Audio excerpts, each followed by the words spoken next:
Sejam todos bem-vindos ao alto do Monte Sameiro, lugar da casa comum da criação e da fé, onde Braga vê os montes e o mar.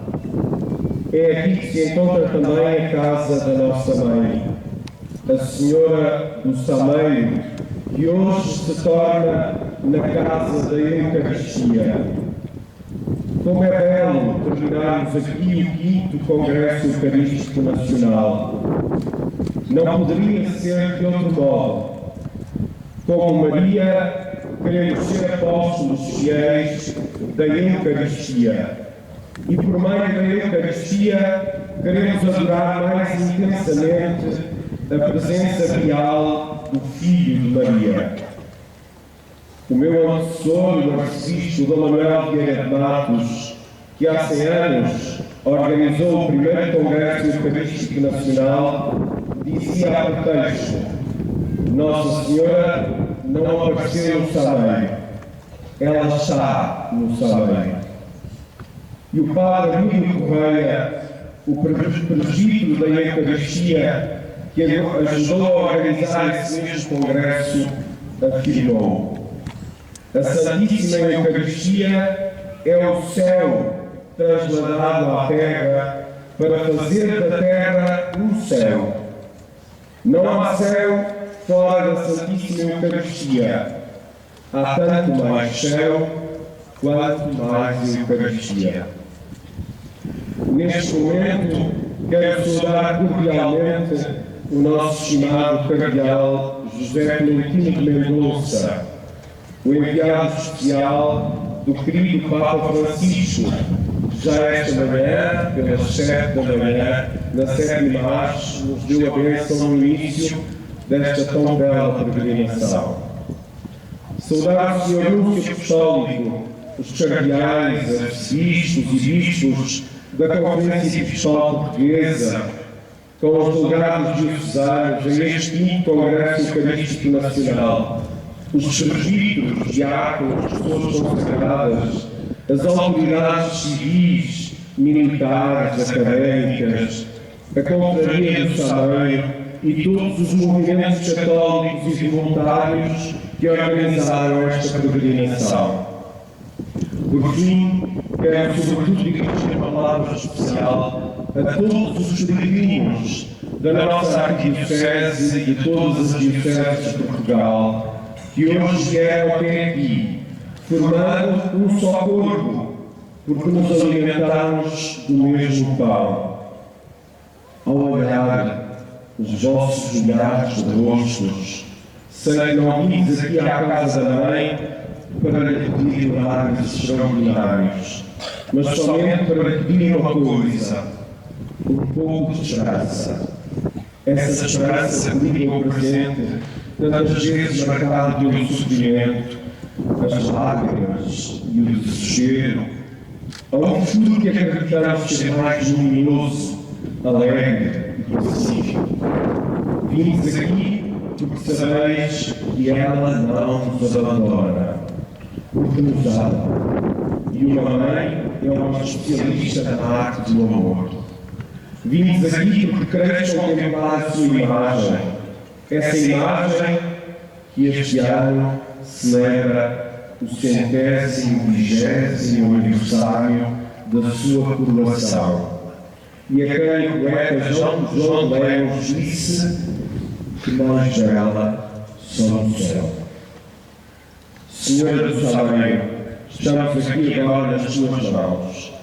Que esta celebração seja um ato de louvor ao teu Filho Jesus Eucaristia, um ato de amor cósmico, que seja um ato de intercessão para pedir pelas nossas necessidades e que seja um ato de ação de graças pelos frutos eucarísticos que desejamos para as nossas vidas. Conferência Episcopal Portuguesa, Cardeal António Marco, Senhor Núncio Apostólico em Portugal, caros arcebispos e bispos, caras autoridades aqui presentes ou representadas, caros delegados deste 5º Congresso Eucarístico Nacional, caros peregrinos, queridos irmãos e irmãs aqui presentes, ou que nos cheguem através dos meios de comunicação. Sou enviado a Portugal a esta Eucaristia de encerramento para trazer a bênção apostólica do Papa Francisco, a sua benevolência, a sua vizinhança para com a Igreja Portuguesa e a sua bênção paternal a cada uma. Cada ser humano guarda no seu coração a nostalgia e o desejo de uma bênção. Isto é, a certeza de um incondicional amor, a garantia de que não está só, a confiança de que é acompanhado na vida. É esta mensagem que o Papa Francisco quer transmitir à Igreja Portuguesa e a Portugal. Sintámos-nos, por isso, abençoados. E na mensageira privilegiada que é Maria, cada um de nós, nesta celebração, possa ler aquele amor que de Deus chega à nossa vida e nos encoraja para os desafios do futuro que precisamos de abraçar. Para celebrarmos estes santos mistérios, vamos pedir ao Senhor o dom da reconciliação e da paz. Que o seu Espírito possa renovar o nosso coração, o nosso ser, para sermos expressão de Cristo vivo na história do mundo.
Leitura do livro do Deuteronômio.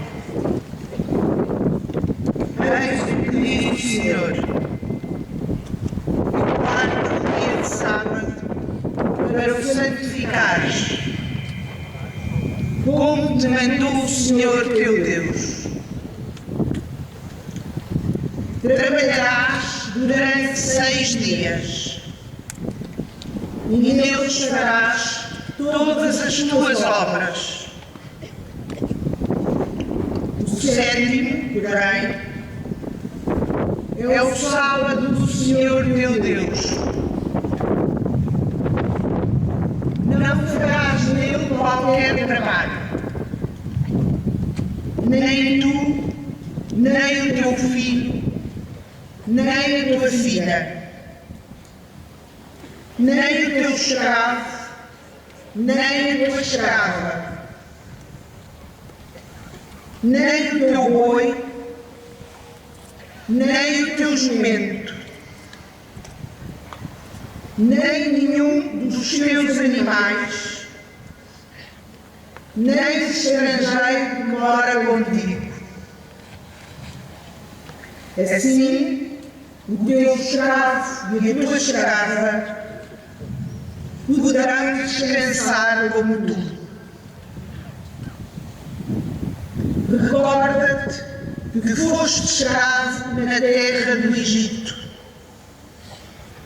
e que o Senhor teu Deus te fez sair de lá com mão forte e braço estendido. Por isso, o Senhor teu Deus te mandou guardar o dia de sábado. Palavra do Senhor.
passava Jesus através das searas, num dia de sábado, e os discípulos, enquanto caminhavam, começaram a apanhar espigas. Disseram-lhe então os fariseus: vede como eles fazem ao sábado, o que não é permitido. Respondeu-lhe Jesus: nunca lestes o que fez David, quando ele e os seus companheiros tiveram necessidade e sentiram fome? Entrou na casa de Deus, no templo do sumo sacerdote Abiatar, e comeu dos pães da proposição, que só os sacerdotes podiam comer, e deu também aos companheiros. E acrescentou: o sábado foi feito para o homem, e não o homem para o sábado. Por isso, o Filho do Homem é também Senhor do sábado. Jesus entrou de novo na sinagoga, onde estava um homem com uma das mãos atrofiada. Os fariseus observavam Jesus, para verem se ele ia curá-lo ao sábado e poderem assim acusá-lo. Jesus disse ao homem que tinha a mão atrofiada: levanta-te e vem aqui para o meio. Depois perguntou-lhes: será permitido ao sábado fazer bem ou fazer mal, salvar a vida ou tirá-la? Mas eles ficaram calados. Então, olhando-os com indignação, entristecido com a dureza dos seus corações, disse ao homem: estende a mão. Ele estendeu a mão e ficou curado. Os fariseus, porém, logo que saíram dali, reuniram-se com os herodianos para deliberarem como haviam e acabar com ele.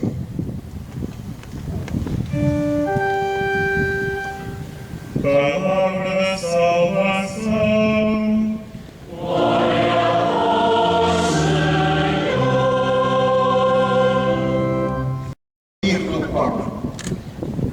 Este foi certamente o ponto focal do 5º Congresso Eucarístico Nacional, que agora culmina e nos propõe o sacramento eucarístico como possibilidade de reconhecer o ressuscitado no meio de nós, reconhecer Jesus ao partir do pão. Foi isso que aconteceu aos discípulos de Emaús, no momento em que se sentiam desorientados e sem elan, quase cedendo à tentação de partir em retirada. Conosco não poderá ser de outra maneira. A Igreja recomeça porque reencontra Jesus. A Igreja intercepta o seu futuro quando abre as portas a Cristo e se ancora com decisão nesse programa corajoso e real de revitalização que a Eucaristia representa. Ontem, como hoje, a Igreja encontra o sentido da sua vocação e missão ao partir do pão. Pensemos no significado do pão. As coisas mais belas, e infelizmente também as mais tristes, acontecem em nome do pão. Falar do pão é falar da subsistência, das condições da vida, daquilo que é tido como indispensável à manutenção da existência. Um poeta escreveu que o pão repete a imagem do ventre da mãe, pois está associado à germinação e à vontade de viver. É verdade, o homem não pode viver sem pão. Essa é também a sua realidade.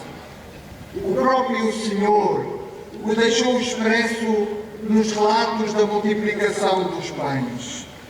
A fome e as necessidades materiais do ser humano não lhe são indiferentes. Quando Jesus nos interpela, questionando-nos sobre aquilo de que vivemos para lá do pão. Não é para nos fazer fugir do realismo do pão, mas para que o encaremos como lugar que tem de ser investido do Espírito.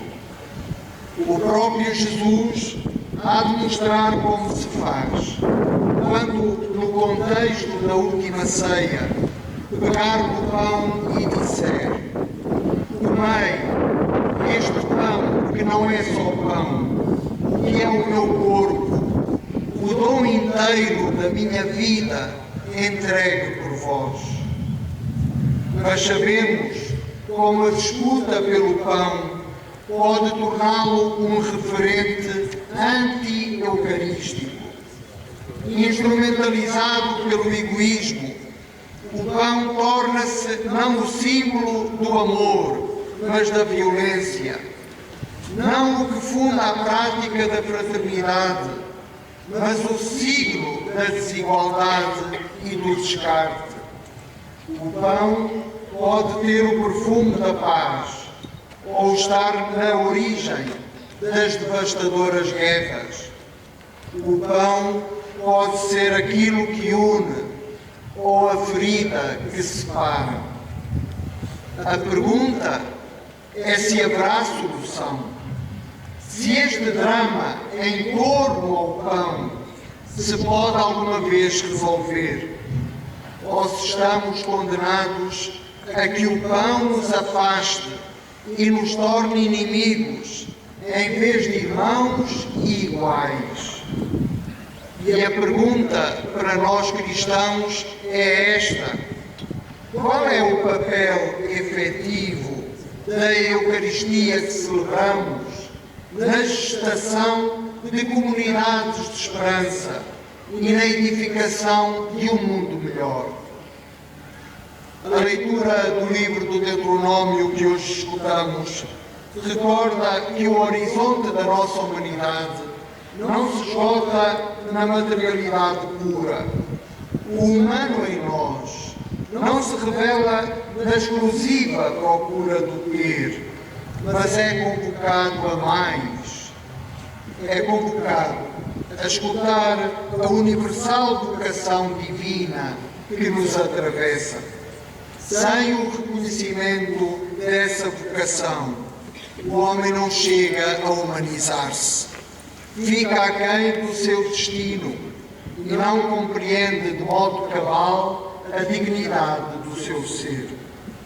Se pensarmos bem, causa arrepios a altíssima dignidade que Deus concedeu ao ser humano. Isso mesmo nos recorda o texto do apóstolo Paulo. Deus que disse: das trevas brilhará a luz, fez brilhar a luz em nossos corações, para que se conheça em todo o seu esplendor a glória de Deus que se reflete no rosto de Cristo. É essa a altíssima dignidade que Cristo não desiste de restituir e restaurar em nós. Espelhar no rosto de cada ser humano o seu próprio rosto. Do mesmo modo, quando o Evangelho de Marcos apresenta Jesus como o Senhor do Sábado, sublinha que ele oferece uma visão inovadora sobre a maneira de interpretar a vida e o pão, pois desloca-nos da dureza do coração à disponibilidade para procurar e salvar a vida frágil, ferida ou perdida. Jesus vem dizer-nos que é possível caminhar nessa direção. Ouçamos, é possível. Desde os inícios, a Eucaristia vem designada como a fração do pão, porque Jesus é claro conosco. A vida torna-se generativa e fecunda na medida em que arrisca ser vida, repartida e partilhada. Só dessa maneira. A Eucaristia oferece-nos o mapa e a viagem. O pão que se concentra apenas na sua autopreservação depressa endurece e ganha bolor. Só quem aceita a lição de Jesus descobre a sua própria existência como sementeira, transmissão de afeto, inscrição de esperança, nutrimento fraterno. Lembro que disse, num campo de concentração, uma das vozes místicas mais significativas do século XX. Desejo ajudar Deus e tornar-me eu própria pão para inúmeras fomes. Celebrar a Eucaristia é assumir a responsabilidade de se fazer pão. Queridos irmãs e irmãos, para a Igreja em Portugal, este Congresso não é apenas um enésimo encontro para falar de si mesma. É uma oportunidade para relançar o elan e a esperança, para readquirir uma juventude de alma capaz de renovar a sua proposta e o seu estilo, para viver um sobressalto de futuro, aprofundando aquilo que pode significar hoje a espiritualidade eucarística. Há 50 e há 100 anos atrás, exatamente aqui em Braga, a Igreja Nacional viveu congressos eucarísticos, procurando novas formas de presença cristã no mundo e novas linguagens para a evangelização. No ano em que celebramos 50 anos da democracia portuguesa, voltamos a celebrar o Congresso Eucarístico para repensar o contributo da Igreja na nossa sociedade em acelerada transformação e que experimenta desafios epocais tão grandes, como, por exemplo, algumas alianças a construir urgentemente no Portugal contemporâneo. Uma aliança intergeracional que garanta o pão do futuro para os jovens, hoje cercados pela precariedade, e o pão do amor para os mais velhos, que não podem ser postos fora da equação social porque já não são produtivos. Uma aliança intercultural que assente na compreensão da diversidade cultural como um enriquecimento comunitário e não como uma barreira à coletiva maturação do bem comum.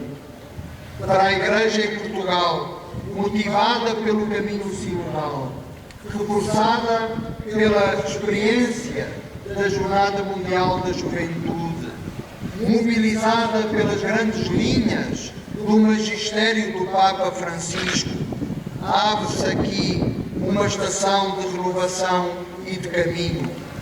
Há uma frescura, há um odor a Evangelho vivo, há um potenciamento da vida espiritual que os nossos contemporâneos esperam da Igreja.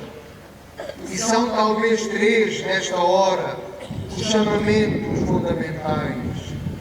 Primeiro, a Igreja é chamada a ser uma Igreja Eucarística, isto é, uma Igreja que não se coloca a si mesma como prioridade, mas no centro coloca Cristo e retoma dele as palavras e os gestos, o modo de olhar cada pessoa e a visão global sobre a vida.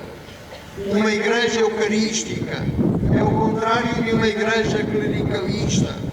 É uma Igreja configurada sinodalmente, que valoriza a participação de todos os batizados, que reconhece o papel do ministério ordenado, que cuida dos seus pastores e os acarinha, que investe nos ministérios laicais, que promove uma cultura eclesial de corresponsabilidade, que lê com profecia o lugar da mulher na Igreja. A Igreja Eucarística é uma Igreja de portas abertas, que se apresenta como experiência de serviço amoroso à vida. A Igreja Eucarística é uma igreja que quer ser pão.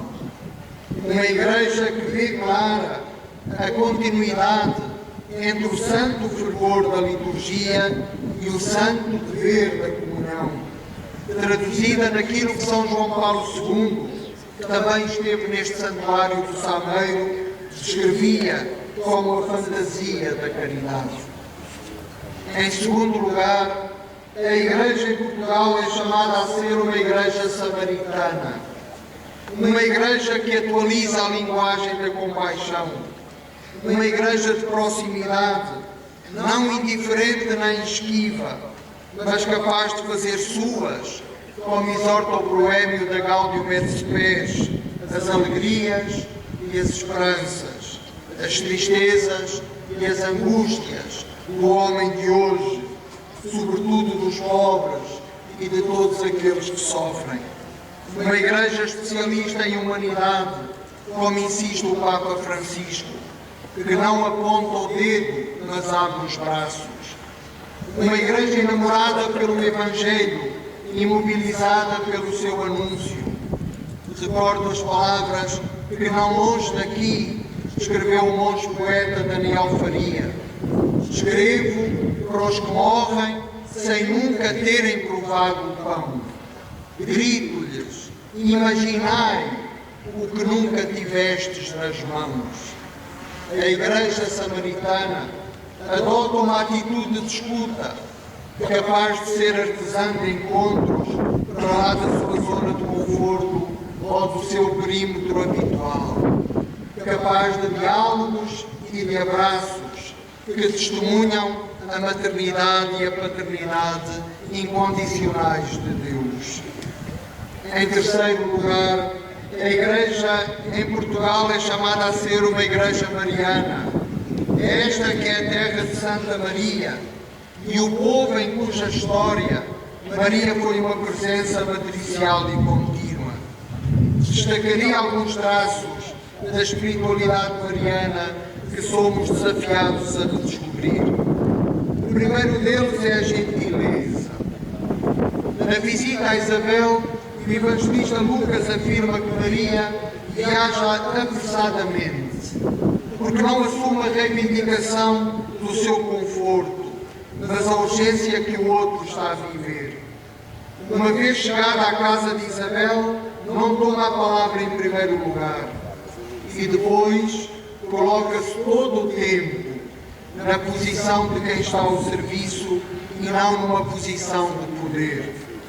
A gentileza é a expressão de um coração desarmado e manso, capaz de substituir a agressividade pela doçura e o conflito pelo reconhecimento das razões do outro.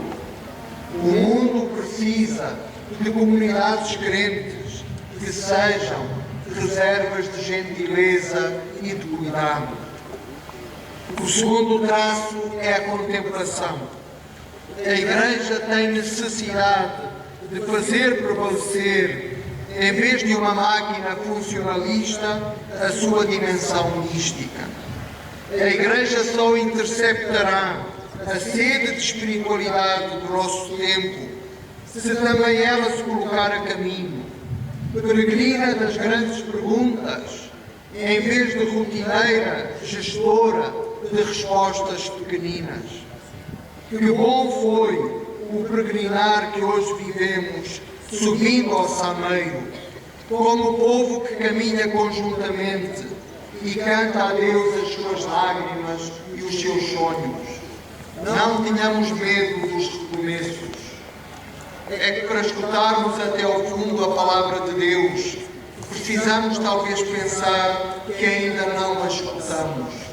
Para celebrar a Eucaristia como mistério, temos de sentir e alimentar mais em nós um grandioso espanto. A fé mais necessária ao presente é sem dúvida a dos contemplativos, a dos enamorados pela busca de sentido, a dos que se deixam esculpir pelo silêncio e desse modo iluminam a aventura larga que o querer representa. O último traço é a beleza. Como o pão é o alimento para o corpo, a beleza é o nutrimento da alma, sem o qual esta não persiste, nem ganha asas. Com Maria, a Igreja aprende a ser custódia e artífice da beleza.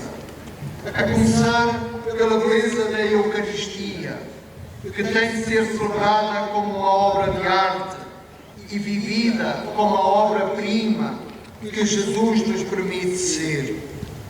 Num tempo dominado pelo pragmatismo e pelas visões utilitaristas, precisamos de uma nova mistagogia que inicie os cristãos na consciência da beleza de que são depositários. E também por causa da beleza, celebramos esta Eucaristia de ação de graças, no encerramento deste 5º Congresso Eucarístico Nacional, sob o olhar imenso, sob o olhar mais belo da Senhora do Sameiro. E as nossas derradeiras palavras são para ti, Senhora, comovidos e confiados ao teu esplendor. Como transportaste Jesus no teu seio, transporta a Igreja nesta hora de relançamento e de esperança. Como apertaste Jesus contra o teu peito, embala-nos no estímulo de novos caminhos. Como iluminaste Jesus com o teu materno sorriso, acende, Mãe, que vens do futuro, a aurora do que virá. E como reza o cântico popular deste teu povo, Senhora amada do Sameiro, olha por todos estes teus filhos e filhas aqui presentes. Tu podes, porque és Mãe de Deus, e deves, porque és nossa Mãe. E como outrora os discípulos de Emaús, ele nos explica o sentido da Escritura e nos reparte o pão da vida. Nós vos suplicamos, Pai Clementíssimo, enviai o vosso Espírito Santo, para que santifique este pão e este vinho, de modo que se convertam para nós no corpo e sangue de nosso Senhor Jesus Cristo. Na véspera da sua paixão, durante a última ceia, tomou o pão e bendisse-vos, partiu e deu aos seus discípulos, dizendo: tomai todos e comei, isto é o meu corpo, que será entregue por vós.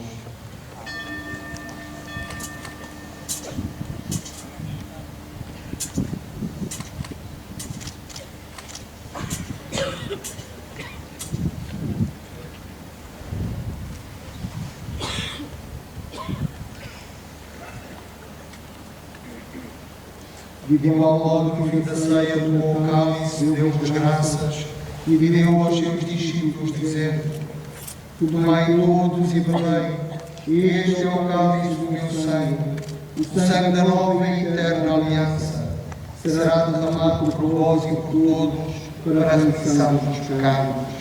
Fazei isto em memória de mim.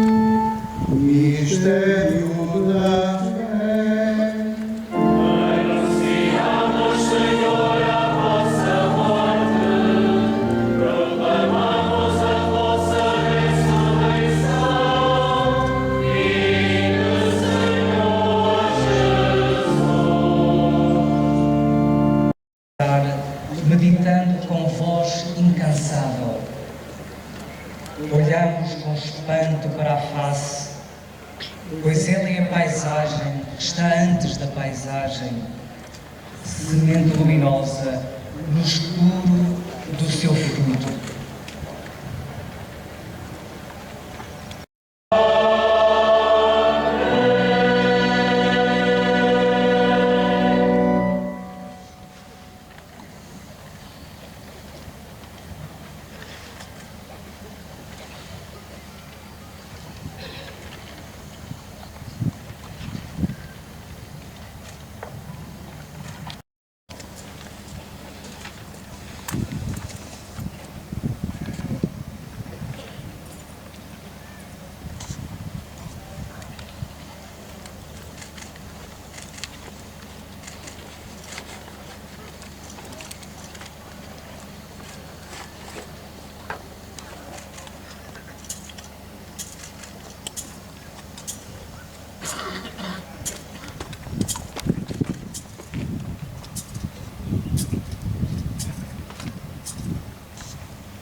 Ação de graças, antes de mais, a Deus, nosso Pai, o Senhor Jesus Cristo, se veio fazer presente entre nós. E Ele continua a ser sempre nossa força, nossa alegria e nosso futuro, aquele que mantém a Igreja Unida e Missionária. Muito obrigado, à Mãe do Céu. E hoje, na beleza deste monte, onde o Senhor nos reuniu e nos fez reconhecer nós a partir do pão e do fruto, e ela seja sempre o nosso guia em levar Cristo ao mundo, a não ficarmos fechados em nós próprios, como nos convidou o nosso Presidente, Dom Bento Mendonça, em quem nós muito referimos. Da presença do Papa, que aqui significa, mas também pela palavra e do que nos transmitiu. Bem-aja.